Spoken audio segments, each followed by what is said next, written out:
ఏంటి రూమ్ చూపిస్తున్నాడు అనుకుంటున్నారా? ఆ కుర్చీల గురించి అండి. అక్కడ స్పేస్ లేదు, స్పేస్ ఆయన క్రియేట్ చేసుకుని తీసుకున్నాడు ఆయన. ఎందుకంటే వీడియో సపోర్ట్ గురించి మనకి టేకర్స్ ఎవరు లేరు, మనమే తీసుకోవాలి. ఇప్పుడేంటి ఇలా కొలాయి దగ్గరికి వెళ్తున్నారు అనుకుంటున్నారా? అరే ఏంట్రా ఇది? మరి దేని గురించి కాదండి, వాటర్ అయితే రావటం లేదు. బైక్ బాగా బురద పట్టేసిందండి. ఈ మధ్యన రీసెంట్గా తిరిగేసాను. అదేవిధంగా షాప్ పని మీద కూడా తిరిగేశాను.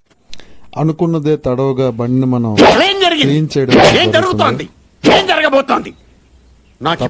క్లీనింగ్ కష్టాలు ఏంటంటే చాలా మంది అన్నారు బండి కొన్ని కొత్తలో కొంచెం మోజు ఎక్కువగా ఉంటుందని చెప్పి. అలా ఏం లేదండి. ప్రపంచం అంతా పడుకున్న తర్వాత ఆయన లేస్తాడు. ఆయన రాత్రి ఉదయించే సూర్యుడు, అందుకే అర్ధరాత్రి ఉదయించే సూర్యుడు అని వాష్ చేసుకుంటున్నాం, సారీ క్లీన్ చేస్తున్నాం.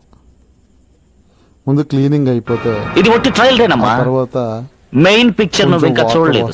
చూసావు? బయట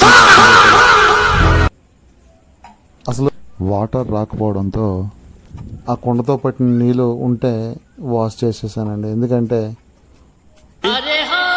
ఇప్పటికే 2 days అయింది క్లీన్ పట్టేసింది. నీట్గా ఉండాలని చెప్పి మనం చేయడం అయితే జరిగింది.